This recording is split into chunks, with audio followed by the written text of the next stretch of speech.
Sabe aquela sensação de abrir um álbum de fotos antigo, de ver aquelas imagens de outra época? Com certeza, uma pergunta já passou pela cabeça de muita gente, e é sobre ela que a gente vai conversar hoje.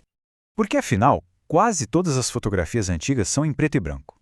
É uma imagem tão icônica do passado, né? A gente meio que se acostumou e nem para questionar. Será que o mundo era, sei lá, menos colorido antigamente? Olha, pode parecer uma ideia meio maluca, eu sei, mas é o ponto de partida perfeito para a gente começar a desvendar esse mistério. Então, bora lá. Para começar, a primeira parte dessa resposta está na ciência por trás da foto, na tecnologia da luz e da sombra. E vamos logo de cara acabar com esse mito. O mundo sempre foi colorido. As pessoas, as roupas, a natureza, tudo sempre teve cor. Exatamente como hoje. O X da questão não era o mundo real, mas sim a tecnologia que tentava registrar esse mundo. A grande sacada está aqui. A diferença entre como a tecnologia enxergava e como os nossos olhos enxergam. Nossos olhos, eles são incríveis, né? Captam tanto a cor, o matiz, quanto a intensidade da luz.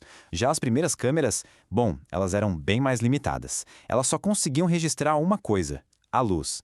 Para elas, a cor simplesmente não existia. Era invisível.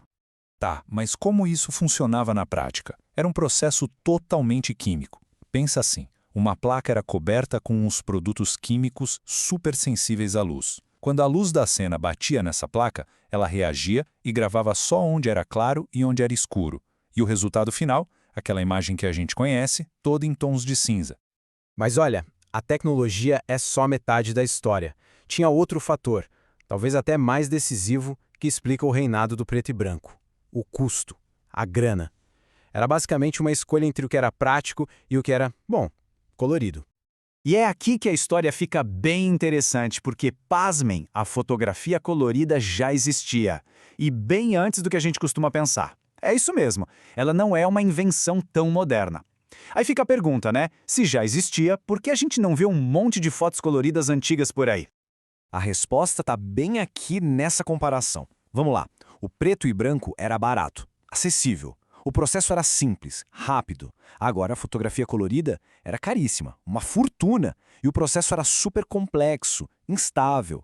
Mas o golpe final, o que realmente decidia o jogo, era a durabilidade. As fotos em preto e branco duravam uma vida inteira, décadas. Já as coloridas, elas desbotavam muito rápido. Então a escolha era praticamente óbvia para todo mundo. Resumindo, a coisa era simples. Tanto para os profissionais quanto para o público geral, não tinha nem o que pensar. O preto e branco era mais barato, mais rápido e, o mais importante de tudo, era confiável. Dava para contar com ele. Era sem dúvida a melhor opção disponível na época. Mas aí o tempo passou e aconteceu uma coisa fascinante. Aquilo que era só uma limitação da tecnologia começou a ser visto de outra forma. Virou arte. Ganhou uma estética própria. Olha só que jornada interessante. Lá no final do século XIX, preto e branco era uma necessidade, não tinha outra opção. Avançando para o início do século XX, virou o padrão profissional, era o selo de qualidade. E aí, em meados do século XX, vem a grande virada. Mesmo com a fotografia colorida se popularizando e ficando mais barata, o preto e branco não morreu. Pelo contrário, foi abraçado como uma forma de arte legítima, super respeitada.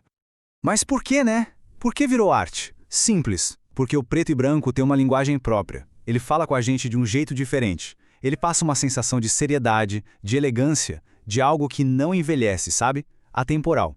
É que, quando a gente tira a cor da equação, o que sobra? A gente é forçado a prestar atenção em outras coisas. Na forma, na textura, no jogo de luz e sombra e, claro, na emoção crua da cena. E tudo isso nos traz para o agora. Hoje, o lugar do preto e branco é completamente outro. A gente tem esse contraste nítido entre a necessidade de antes e a arte de hoje. A transformação é total. Pensa bem, antigamente, usar preto e branco era uma necessidade técnica. Era a única coisa que funcionava direito. Hoje, é uma escolha puramente artística, é uma decisão consciente, uma ferramenta poderosa na mão de quem fotografa para contar um tipo bem específico de história. Isso tudo acaba numa reflexão, né? Hoje que a gente tem câmeras que capturam um mundo com uma perfeição de cores absurda, quando alguém escolhe abrir mão de tudo isso e fazer uma foto em preto e branco, que tipo de história essa pessoa quer contar? Fica aí pra gente pensar.